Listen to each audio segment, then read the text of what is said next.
Hello, my name is Zachariah with Old Man Gaming. We're back, ladies and gentlemen. Don't adjust your sets. We're back with some more Astral Drive. Finally, after whoever knows how many months, we're gonna get back into it, or at least attempt to, with what our middle-aged to old-age brains will allow us to remember. So forgive us some canon issues, but I am not alone. I make this game possible with some wonderful players. Directly above my head, you will see Aether Dios playing Gerald Abrego. Good evening. Right in between you, the Buildmaster General, Phil Billy 330 playing Nella Stonehand. Time no see. What's up, guys? And then last but certainly not least, our partner in all things CTRPG, Wizards Respite, playing Alfred Whitecastle. Howdy, folks. All right, so to remind everybody who has not watched in some time, well, I shouldn't remind everybody because we're going to cut this. I almost forgot. See, this is the kind of stuff you guys get. We're going to get right into it. Okay. All right, so we're going to start with the ships. Wiz, you had just stopped the booster thing, if I recall correctly. Like, you guys had averted that by the time we had finished. And right. We're kind of arguing about where to go next. I don't exactly remember the options of where to go next, so we're going to say there are, if I recall correctly, there's like 3 main doors. There's one that's like kind of the cargo, kind of almost like the back hatch. Remember, this is an incredibly small ship that was much more like a handyman repair ship, like a maintenance ship. So it was a much smaller, like 2 or 3 person craft. So the back door would be the equivalent of like, a Ford Transit van's doors in the back that open, kind of like the spaceship equivalent of that. Then there was the door you guys came in, and then there was another door, a smaller door off the north side of the ship. And yeah, that's where we were. You guys were trying to find the missionary one. With you is Santa Cano, our fun green friend, who helped you guys get through the electrical hazards of this ship so that Nellis could find a special gadget that, when hooked up to the door for any ship from the archipelago, he will be able to kind of do almost like a statistical analysis of what's inside that ship. Santa Cano helped with that. And then, of course, we have Mavis, who is who seems to be a Nex or Shaman Nex. She's an Arma, an older Arma, and she's also with you guys. She came along with Croak, who is the old one-armed. The old one-armed smuggler slash scrapper who agreed to bring you guys up here. You are trying to get the missionary one because that is the only way that you have been promised to get Abrego back. Right. From the demon who is inside Tobias Pelt. Was this ship one of the... I don't think Nellis knows about the demon. I think Nellis... Had he told you about the demon? I can't remember if he had told you the full story. If it was more like, we're going to go get the missionary one so we can get Abrego. I don't know. I think I did tell him about the demon on the trip here on the ship. All right. Because I had that whole revelation about knowing that I wasn't the only one. Oh, okay. All right. Okay. Yeah, that does sound familiar. All right. Cool. So that's where we are. And sorry to everybody watching. Like I said, it's been many months. So we're going to be a little bit... there's going to be a lot of, hey, what happened last time, this time? So just prepare yourselves for it. We also find out that Mavis is, sisters to Abrego? No, she is Abrego's mother. Mother. Okay. I don't know. Had you told Alfred that, though, you were directly the one who had figured that out because you found a picture. And if I recall correctly, you actually talked to her about it. Like, you had an interaction with her about it. And she had not been fully transparent with you about the situation. But you did know that she is his mother. I don't know that you told Alfred, though. I don't know that you had time. Not that you were keeping it from, because you guys were about to leave, if I recall correctly. Yeah, I don't think I had time yet. Okay. All right. So, yes, that is true. It is Abrago's mother's, Mavis Abrago. And I do remember making the joke that Abrago had so much time with your long-lost father. I thought it only fair that you have a bunch of time with one of his parents. Okay. Only the most present parents around. Okay, so what are you guys doing on the ship? And just so you know, Santacano is still just standing there holding that cord in the air.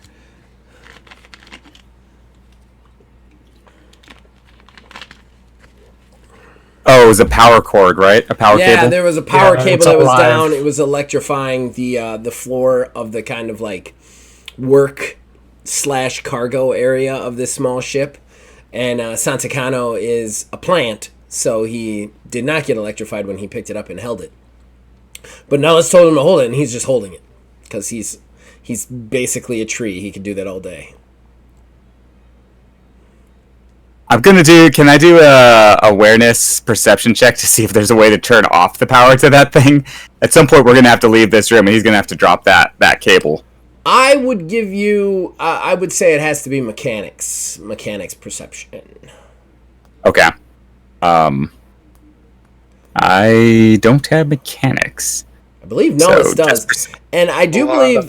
And Nellis, you could. I would actually. I'm going to reduce your difficulty down to maybe. We're going to say. What's your mechanics skill?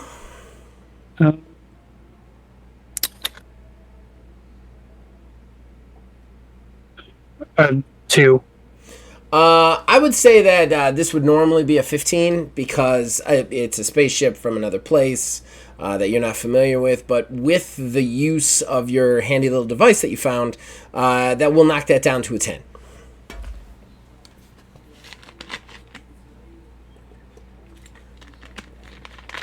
I rolled a 19, so Okay. I definitely know.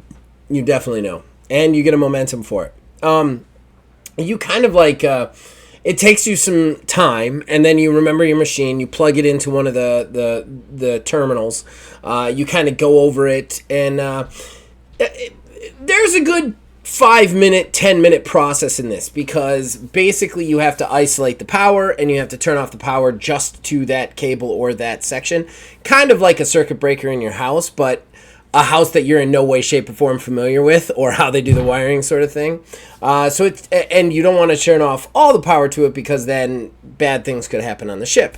So you manage to find and neutralize the circuit that is supplying power to that, and sure enough, the power stops.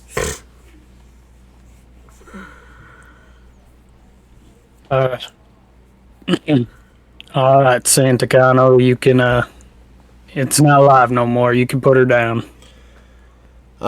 He takes a second in his slow, meaningful way, and then he nods and lets the cable slowly drift to the floor, just in case. But nobody gets electrocuted. It is dead at this point.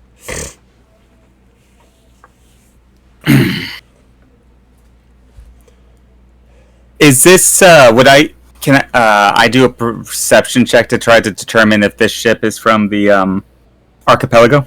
You guys all figured out it was from the archipelago already. Okay. You guys figured that out last time. I remember that specifically. Nullis did a mechanics check and figured it out at the door, if I recall correctly. All the cogs and stuff. Yeah. It's like typewriter-y things and stuff, yeah.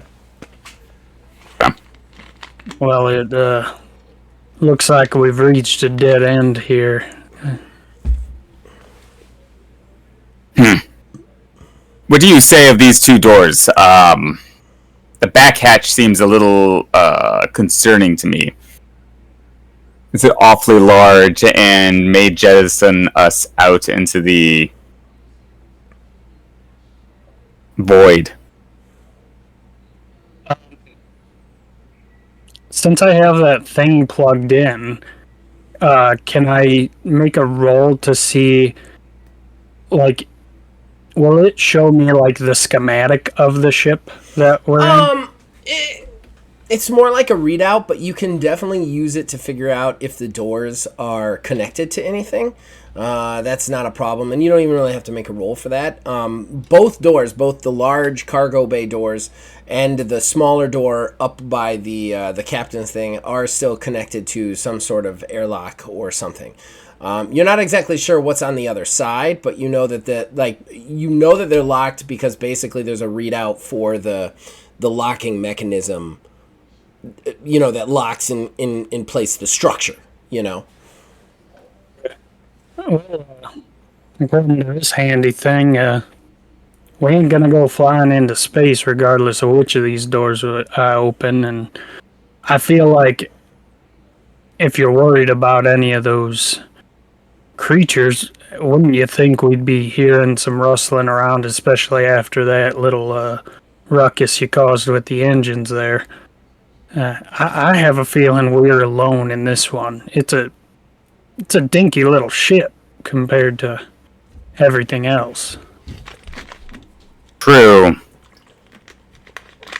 Maybe we should just go ahead and move on then. Any ideas as to which direction? Well, I mean, we could always go back the way we came, or if you want to check out if there's anything of interest in those rooms, it shouldn't take much time or problem to check it out real quick. As I said, I mean, this is essentially a mobile repair facility. It ain't gonna be too big. Oh wait, so those two rooms. Just to clarify, the doors, the large two double doors that are connected, and the smaller double door up by the captain's quarters are airlocks that go to other ships. Just to clarify. So it's not even part of this ship. Okay. No, you guys can basically almost see this entire ship. That's how dinky and small it is. Oh, I gotcha. Like so there's a small these little 2 rooms. Yeah, there's this 2 rooms, and then there's a small, almost closet-like room off of this room that just has like 2 bunk beds in it for whoever the people are on it to sleep in. So like this is a maintenance kind of truck type ship. So like there's not really anything to it. Well, then the way I see it, Alfred, we could just keep on trucking, see what this ship is connected to. It seems like, I mean, basically a little colony of ships all parked, butted up against each other. I saw where we kind of have a general idea as to where the missionary one was, right? It's somewhere in this maze, but we kind of know the general direction. Yes.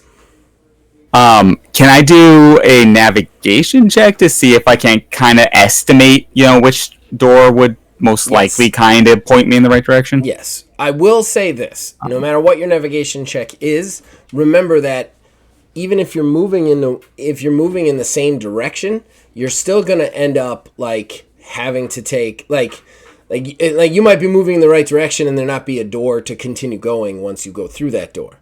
Does that make sense? Because remember, this whole thing is just hundreds of ships, right, like docked together, and these weird sclera like floating around, being together, basically. So like if you you can move into the next ship, it could be in the right direction, but there could be no doors for it, and you have to find a way around that ship. You know what I mean? There's no rhyme or reason to how these ships are connected. But yes, Feel free to make a navigation check. Okay, I did get a 17 on the navigation. Take a momentum. You know that the smaller door is the more direct route towards the ship. Okay. This might be too easy, but the smaller door is taking us straight there. So I say we just make a straight line until we run into a wall. Easy. Okay. All right. I'm with you. So which door are we going through? The small one. Small one. All right, going through the small one. You walk up to the small door. You click some buttons. It pops open. You see basically another kind of like airlock tube, kind of transporting to another ship.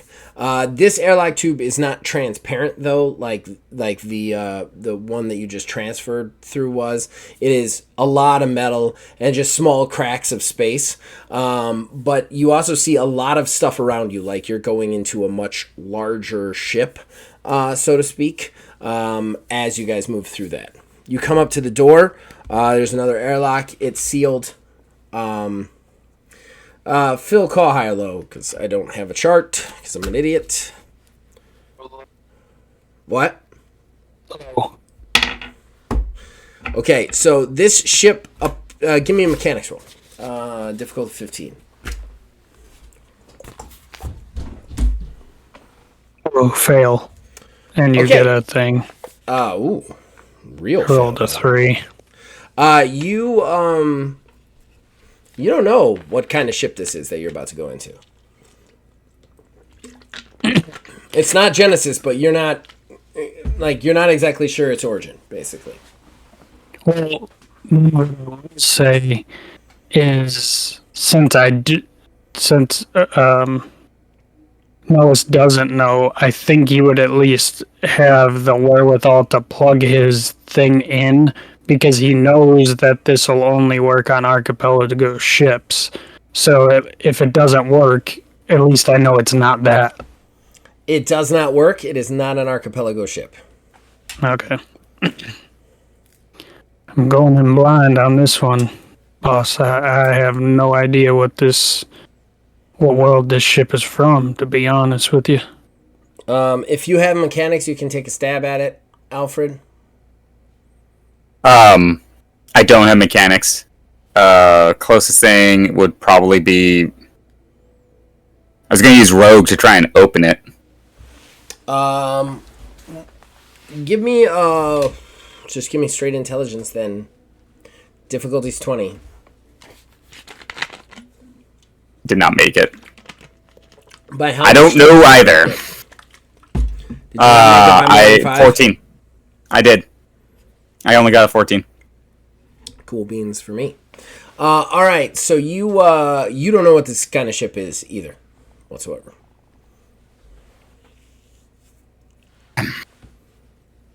I think we're going to be running into this quite a bit on this journey. Let's just keep moving and kill whatever happens to be hostile. Hopefully, all of these zombies just stay sleepwalking. Yeah, that's an understatement. Okay, you guys, who's going to attempt to pop the door? Is it locked? Do we know if it's locked or... I mean, it's secure. It's not necessarily locked, but I mean, it is a secure ship on a foreign spaceship. You're going to have to figure out some sort of command to make it open. Okay. To the door first. Sorry, say that again, Nellis. You were cutting out. I put my ear up to the door. You don't hear anything. Okay. Is there a keypad or anything? Yes, there is a terminal.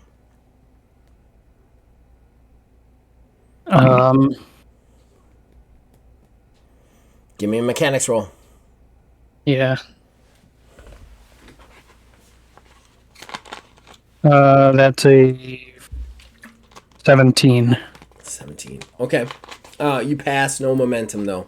You manage to start to go through it, and you kind of realize that this is, you get the feeling that this is old. This ship is very old. Like, just from the pops and whizzes that you hear from it, the way the circuitry works, it just, like, from everything you've seen in your mechanical training and in your Hearth Collective training, this is very old. You're not exactly sure from where, but you manage to pop it open. You hear this, and then it starts to slide, stops, then starts to slide, stops, then starts to slide, and then stops. And it is open only about, like, maybe 2 feet, enough to, like, slide through, and it just jams. You can hear it, like, you can hear the mechanism, like, it's like,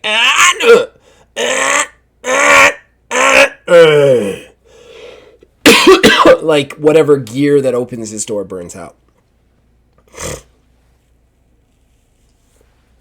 Get skinny, folks. Who's going through first? The door. I'd probably step through. Okay. All right. Nella starts to slide through the door, one step at a time. You start. Do you guys have like? Did we discuss any sort of lighting that you guys had with you? No, not to my remembrance. I don't remember. Is it? Did we have anything? Because we had those special magic things that allowed us to go through space. I It's don't our think shields, they. yeah. I don't think they had lights though. They're like basically like magical personal atmospheres. But like I don't think they had any sort of light on them. I don't think anybody talked about a flashlight or anything. I just want to make sure that nobody's going to call out. I definitely brought flashlights before I say that this this is incredibly dark in here as you move through. There are almost no lights. And Phil, you kind of feel very weird as you move into this kind of dark void. You're very surprised that there is gravity, but the gravity is very low in this ship. You can feel it almost as soon as your kind of midsection passes through the door, that the gravity kind of pulls you down, but at the same time, it's not as like shifty or kind of like it's not as heavy. You do not feel as heavy as you usually do. You feel like you're in water almost, and it gives you kind of this weird yucky feeling. But thankfully, Zero G training has prepared you for. That being said, though, I need you to give me a roll, and I need to. It's dark, right? Yes, it's like pitch black when you move in. You do see some small, like, very dim red lights here and there that kind of shape what could be a giant hallway, but you're not 100% positive. What? Well, here's what I would like to do. Okay. I pull out that knife because I have to actually hurt myself. Or wait, didn't I do something cool like have a spot that I intended on keep re-injuring? I vaguely remember that, yeah. I don't remember. Oh, it was on my chest, wasn't it? Yeah, something like that. There was a whole thing where you and him, like you had like a breakthrough with him, and I can't remember. I felt like it came out of that somehow, that you like kept entering that. He left.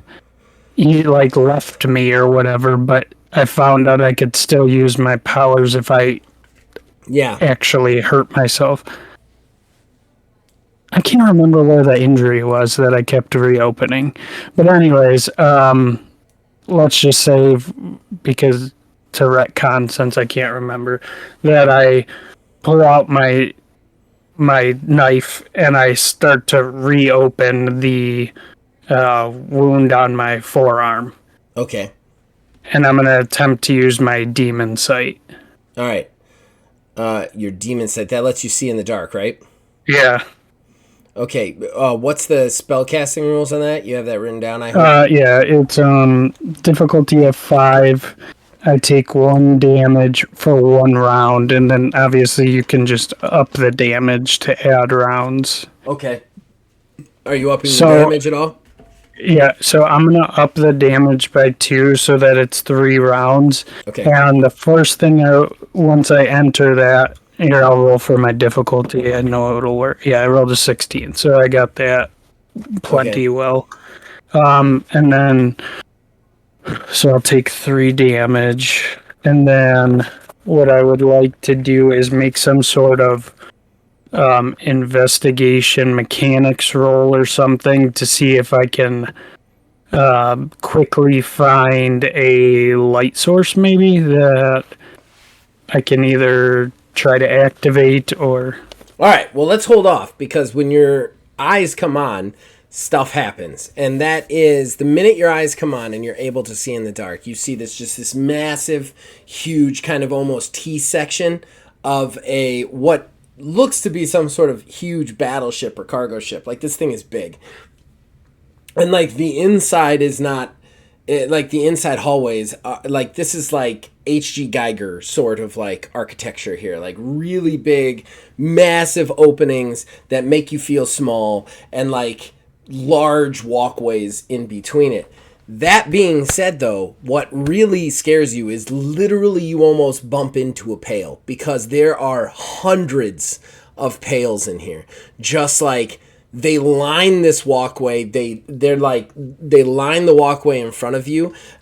Like they're all like just like almost like leaning on each other. And when you walk into this, you almost walk into 3 of them. And you have to stop yourself and like all of a sudden it becomes about like this weird game because they're so close to you and so tight to you, but they're always kind of lumbering around, kind of like zombies. So you have to keep slowly kind of finagling your way around them as the rounds in your eyes are starting to run out and you're going to be in serious trouble.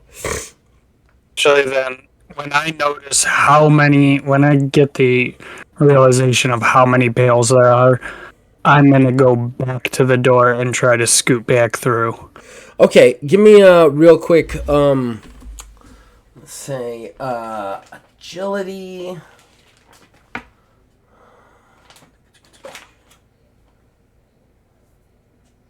We're going to do agility stealth. Difficulty 10. So I'll be adding 4. Okay. I rolled an 18, so I nailed it. Yeah, you nailed it. Take a momentum. All right.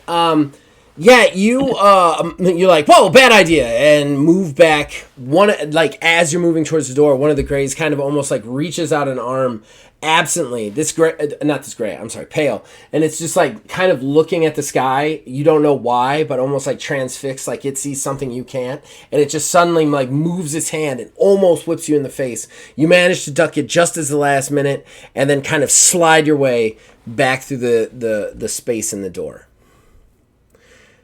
To everybody waiting on the other side, staring at you, Mavis is like, well, that was quick.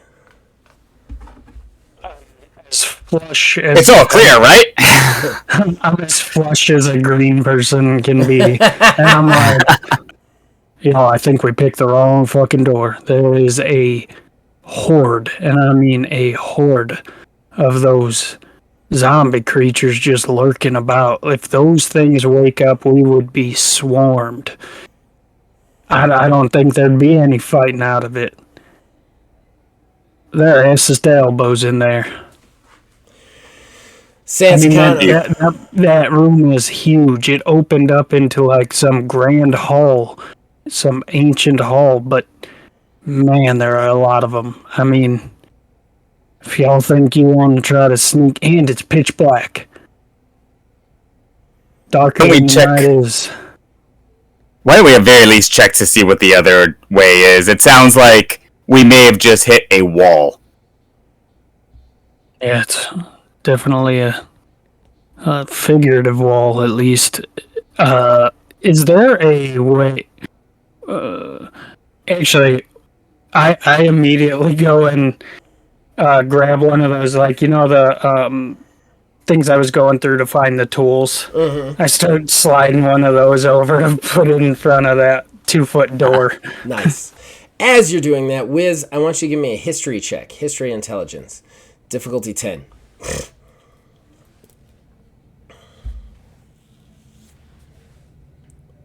Ooh,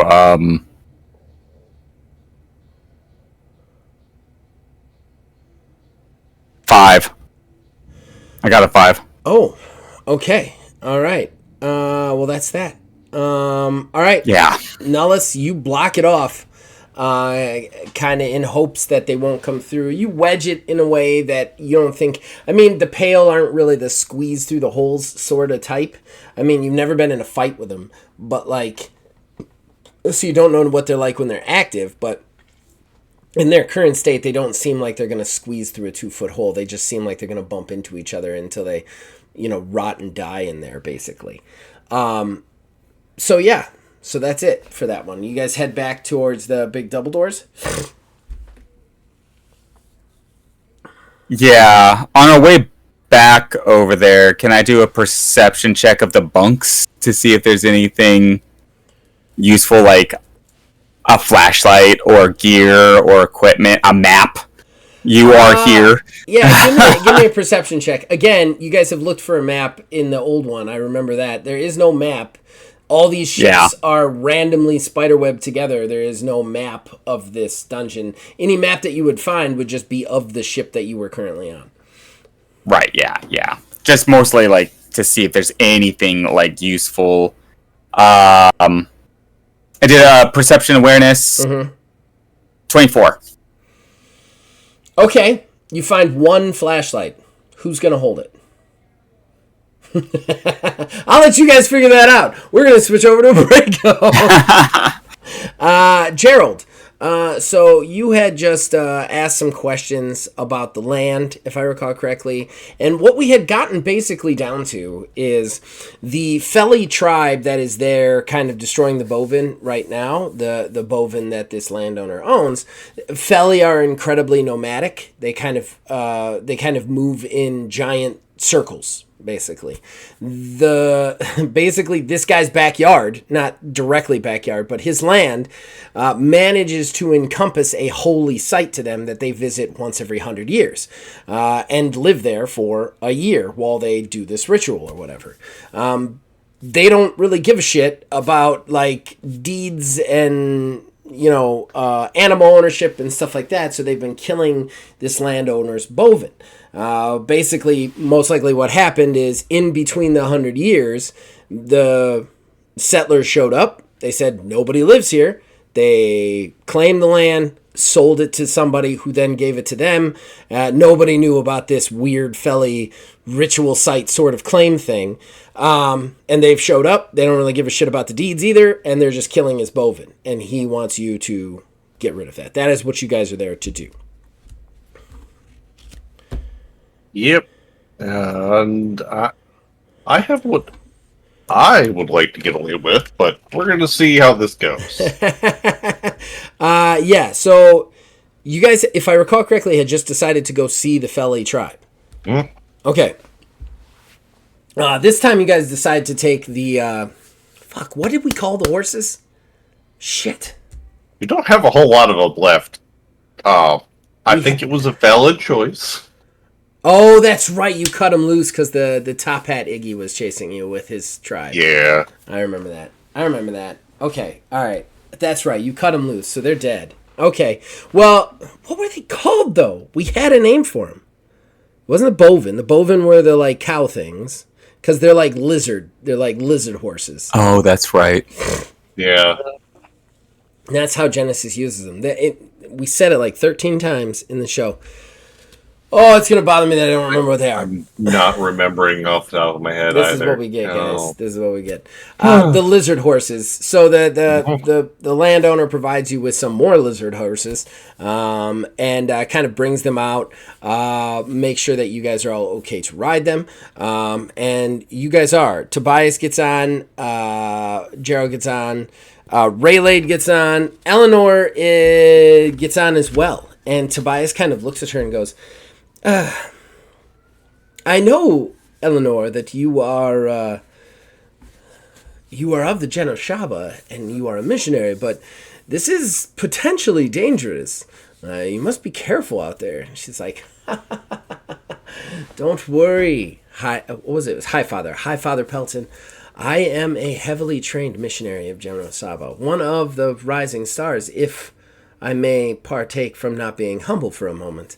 I am trained for many different situations, and I relish the possibility to integrate more of these natives into the correct and proper teachings of shepherdism. And at that point, Raylade, your because you've got, what do we call them? Chaplains. Your chaplain, who has been assigned to protect you, kind of like does a slight eye roll because she's a Felly, an ex-Felly, but doesn't let it be seen, so to speak.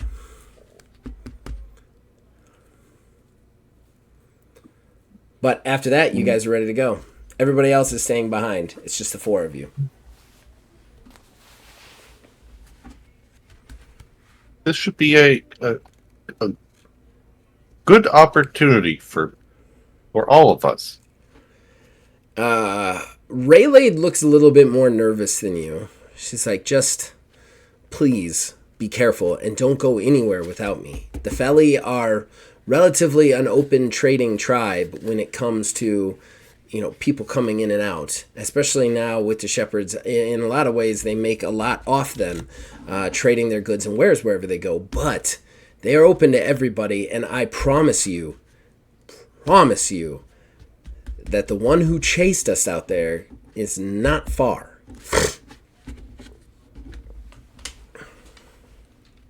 That is certainly, I think, our highest priority of concern, for sure. Yes, we'll stay together, everyone. She goes, well, everyone is not my responsibility. You are my responsibility.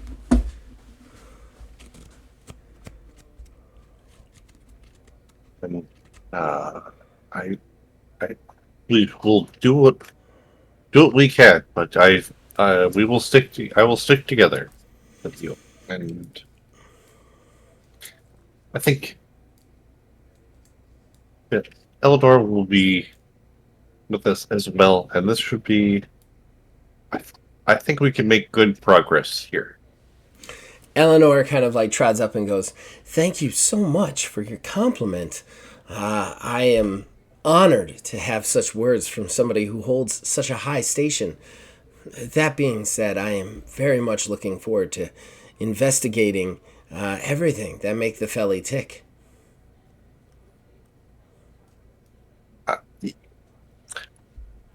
Certainly. I think it is best that we go while we have some light. You guys are riding. It's a good like half-hour ride out to where the tribe is. So, remember, this is a large amount of land that this guy owns, and grazing territory for bovine is very big.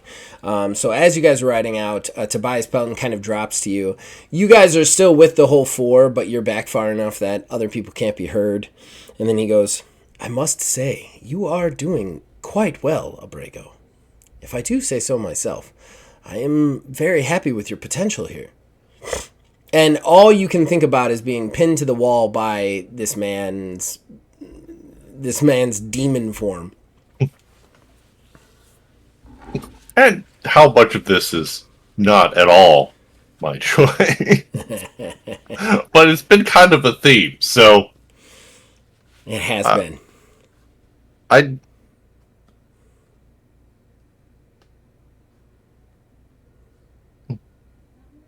It is, of course, all for the name of profit. So we will reach the best conclusion here for all of us. He looks at you and goes, I am glad with everything that has transpired that you keep your eye on what is truly important. Abrego, I am not lying to you. I truly do believe that you should sit where I sit when I retire. And while I know there are extenuating circumstances that you may not understand yet, I assure you, you're making the right decisions. I know. It's like...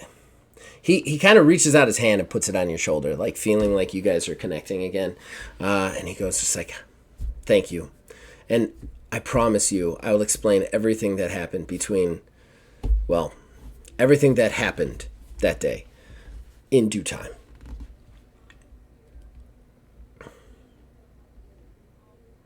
But of course. Let us not keep them bleeding. I see Brian cringing every time he has to interact with this guy. Like Brian wants to kill this guy as much as the rest of us. All relationships in this game are complicated, I think. With My the exception of not... Nullis and Pickle and Gerald and his dog friend, I think every relationship in this game is complicated. we'll all stick to animals from now on. My face is not an indicator of Gerald's expression.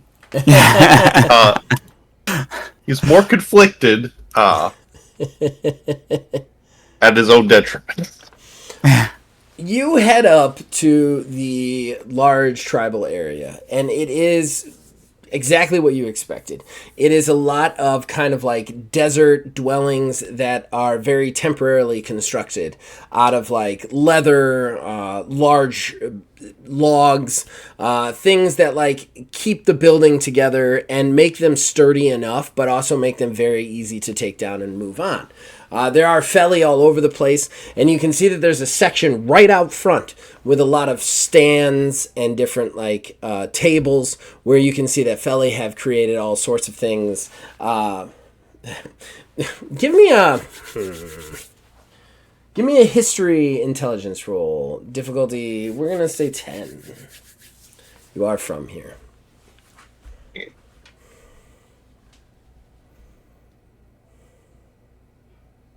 I don't have history. I have knowledge.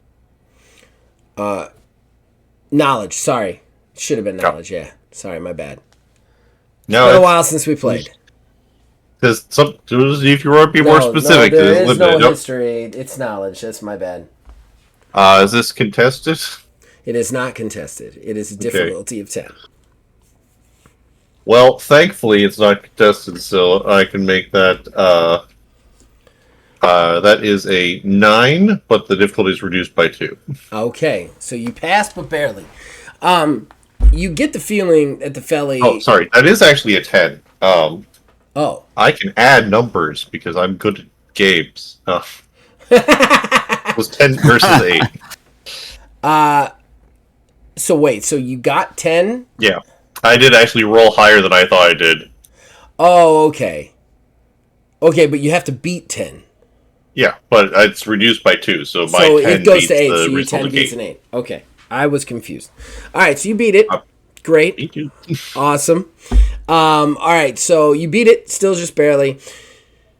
The stuff is almost like knickknacks that almost look like heavily felly native, almost to sell to people or give to people. You see what I'm saying? Like, well, we just give the cheap shit. I should have to rolled them. merchant for that. Oh, good point. Good point. Good point. You should have. But yeah, it's the out front is for that, and all of the tribes are barter based when it comes to like when they're in their actual tribes. So you would assume that people would come with other supplies that they can use, which is interesting. You actually see a lot of the felly who are walking around here. A lot of the felly tribes people are actually wearing like guns. They have pistols, some more accoutrement that would be a little bit more settlerish. So the felly are a nomadic tribe, but they have no problems adapting the things they find and trade for into their own culture and use. Perception and ranged or awareness. Are there weapons and equipment from this planet? Like familiar from? Are they like the settler I see what you're type saying. weapons, or are they more exotic? Right, like if has this felly tribe been in touch with archipelago people, sort of thing? Yeah. No, you don't see anything outwardly like that. You're looking at mostly like 6-shooters and rifles and stuff. The normal settler affair. That being said, you also know that there's probably another section where the actual trading between tribes is done for larger quantities of like extremely useful goods. It's like Good stuff. Yes, like livestock or food or supplies, that sort of thing. The much more tradable goods are probably somewhere else, and that's where the other tribesmen know to go. Whereas this kind of false front in the front is for the settlers who come in here. the tourists, so to speak. It's Party tourist in the trap. front. It's a tourist. Yes, We it's got tourist trap in the front, real business in the back, sort of situation. Wow, these beads are really valuable. Yeah, these shiny rocks we found. Yeah, they're really Oh, man. valuable. So you guys ride up. There's already some fellies like waving at you, smiling. There's quite a bit going on. None of them are unhappy to see you, except potentially some of the felly warriors or guards. They eye you guys very suspiciously, and you can tell that there has been tension already between this tribe and the landowner. But as you guys walk up, you kind of get off your lizard horses. I will remember the name next time, guys. I'm going to go back and find it out. Anybody watching this, I will not call it lizard horses for the rest of the season, I promise. But you get off your lizard horses for the time. There's kind of like a place to tie them off. You guys tie them off. And when you do, you notice that there is like a procession, like 3 or 4, one of them older felly, kind of walking your way. You get the idea that this is probably the chief or someone. What is happening? Somebody doing some DJing? Okay, all right. There was like a bump. That's fine. It's done now. You guys, you notice that there's kind of like some tribesmen coming up to you. One of them looks to be the chief.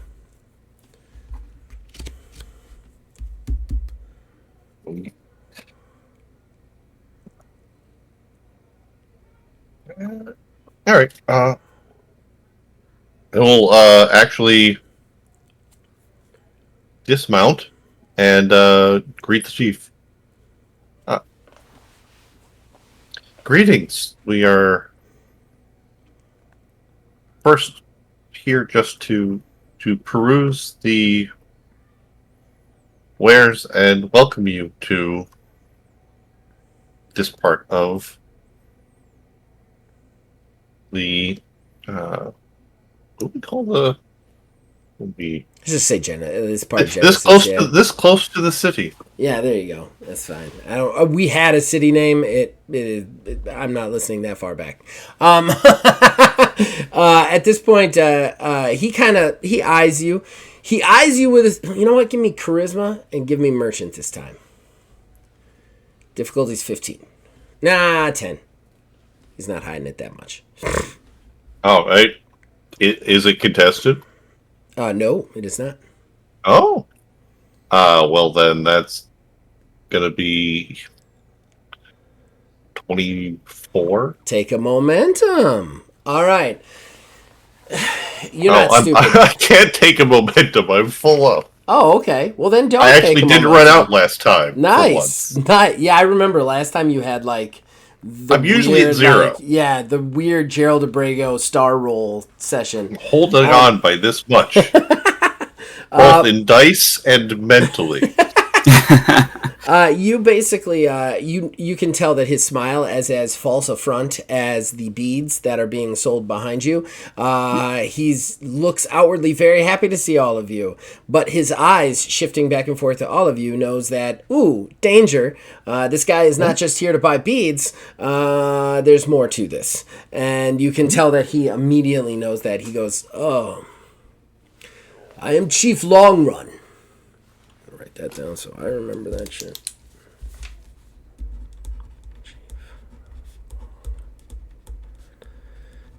This is my tribe. I see. You may be fibbing to me a little. All of your dress, you're too, how do you settlers say, flashy to be here for trinkets? Of course. We have, of course, not had the opportunity to browse and purchase anything of that you have brought with you.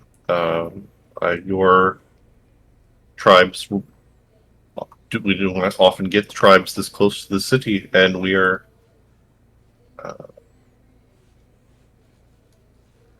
glad to welcome you and bring what we can To you as well. He looks at you for a long time. Give me a merchant charisma. This one's contested. Hmm?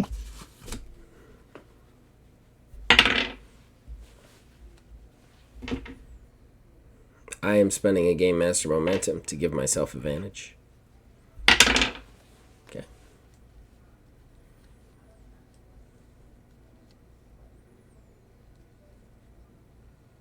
Oh, I should roll as well. I will give myself spend one of my own momentum.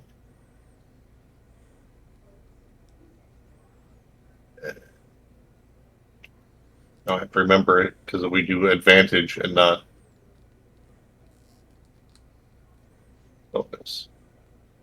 Okay. 20.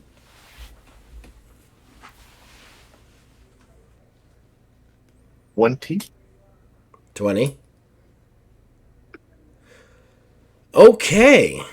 He eyes you for a really long time. You can tell that he doesn't seem quite convinced that you're here to just trade, just given your look.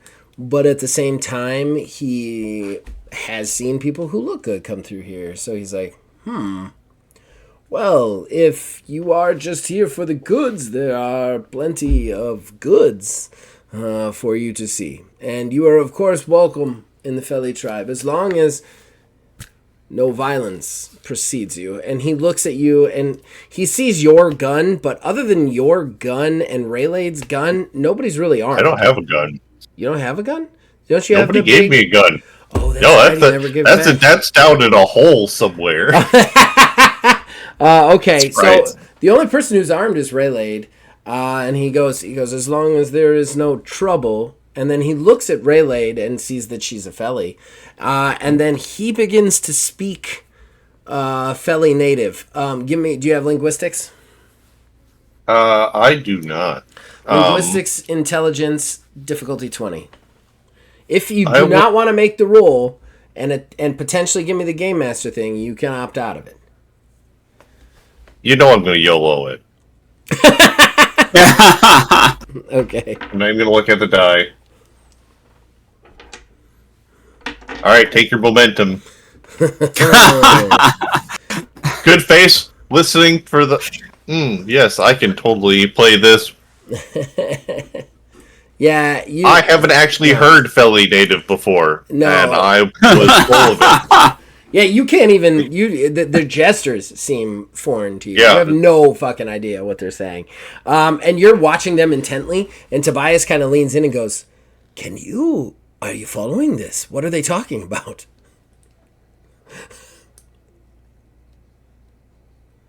Don't know.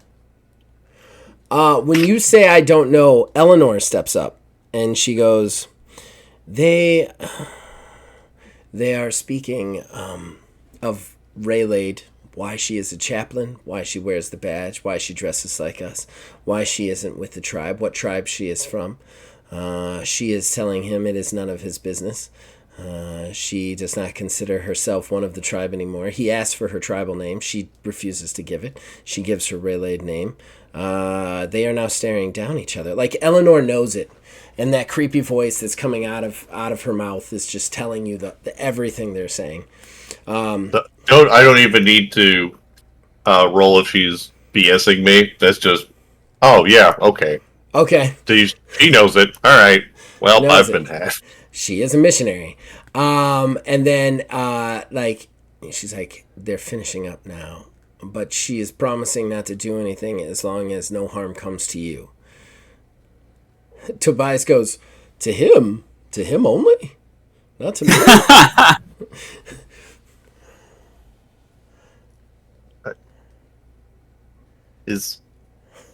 I believe some fine print in a contract somewhere. We can review later. It does feel weird to you since literally he used demon powers to hold you against a wall hostage, that he is such a coward, but yes, he is still a coward. And finally it finishes up, and then Long Runner has like a scowl by the end of the conversation, but then he kind of like one eye kind of goes over to you, and then it just turns into a grin again. Like, oh, okay, we're going to be nice to you guys. He turns around and goes, well, as I said, if you need anything else, please come and find me. No violence within the camp. That includes with other people and other people who may not be felly. This is a violence-free zone, or you will incur our wrath as well. But other than that, have fun shopping and enjoy your time here. And then he kind of gives you guys a half bow and starts to walk away. Tobias kind of steps up to you and goes, I was letting you lead this, but how exactly is that going to figure into your negotiations on the behalf of the landowner? Is it not standard practice for a business negotiations to begin with pleasantries and simple gestures? We have but met these folks for the first time. We must certainly gain their trust through a reasonable degree of trade. Tobias nods. He's like, of course, the Matthias way. Any agreement first starts with trade. I am with you in this. Let us go browse their wares. I am sure we can find something that might be fun to put on a mantle. And then he starts to trot over towards the trade section. Give me a real quick awareness perception check. This is contested. Yeah. Ooh, didn't do good. Okay. 18. Okay, so interestingly enough, as you watch him walk away, you kind of just weirdly take kind of like accounting of your surroundings. Raylade's standing right next to you, just trying to be aware of all of the other people with weapons and guns and stuff like that. But you do notice that Eleanor just kind of like walks off in her own way into the tribe stuff. Just like, adios. And you can tell that it was a very deliberate Irish goodbye from you guys. Oh yeah. It's There's something to her. You're not exactly sure what. there's a few things. I'm going to nudge to relay this. This will be difficult to keep eyes on Reverend and Eleanor. Your assistance in this would be appreciated.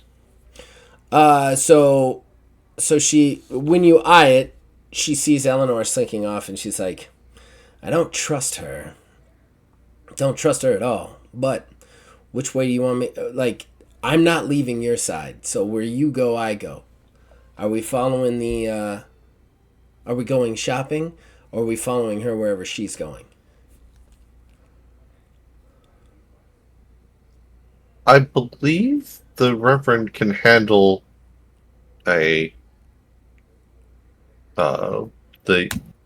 trade. Conveniently, I noted that I did not bring enough to trade too much, so I think maybe we'll go in Eleanor's direction for now. But passing by the stands on our way, of course. Interesting. Okay, so you and Raylade are going to follow Eleanor. Not what I was expecting. That's my call. I was pondering how to play, how it would be good to play that, and No, I'm looking forward to it. All right, because shit's going to get real for you. All right, everybody, that's where we're going to end it. Interesting sessions all around. So we're going to go ahead and do what we do on all podcasts here. Give our wonderful people chances to plug.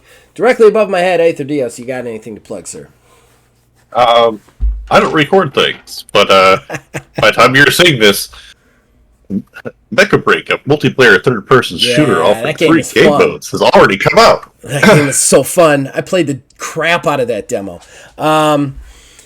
Live release July 1st. Oh, are you? So it's live by the time all of you have seen this. That's Oh man, it was out today. I didn't even realize it was out today. You sacrificed playing. We were recording this on July 1st. In 1 hour. That's amazing. That's amazing. All right, we're going to have to play that together, man. Yes. Philbilly, your turn. Anything plug, sir? Honestly, I have been very consumed by outside life stuff, so I have nothing going on other than this right here. Glad to be getting back into it, so make sure to catch up if you are behind. I mean, in fairness, this whole channel has been consumed by outside life stuff, so no problem there, but we are glad to have you back. Wiz, you got plenty of stuff to plug. Go for it. WizardsRespite.com. All of these episodes can be seen there, as well as a bunch of other TTRPG content that Zach and I do together. The Wizards Respite Sanctorum, which dives into all things topics, news, tips on how to be a GM. We also have Ordo Scriptorum up there. Just basically just a lot of TTRPG content. Also doing t-shirts on that website and articles about the best hobby in the universe. Yeah, that's pretty much it. You can find this on Wizards Respite too. Anything we do that's TTRPG oriented is eventually on Wizards Respite. So if it's there, watch it there because we both get the view from that. For me, if you are a TTRPG fan, do all the things Alfred said. The thing that I will double down on is Ordo Scriptorium because I can kind of spoil it because the finale has been out now as of recording for 3 weeks, let alone how long it's going to take for us to actually get this out. My character dies at the end of the second season of Ordo, so Wizard have never gotten to play the game that we had made together, so I let him take over a character.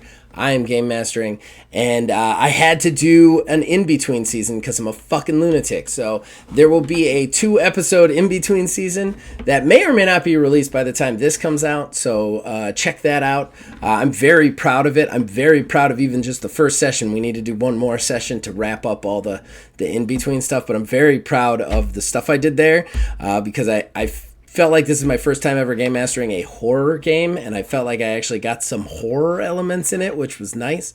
Other than that, check out everything the channel has to offer. This, TTRPG stuff, video game stuff. We do video game stuff. We do reviews. We do podcasts. Check out everything, streams and everything else. Other than that, you guys can check us out on Blue Sky, Axiom Games LLC /OldManGaming.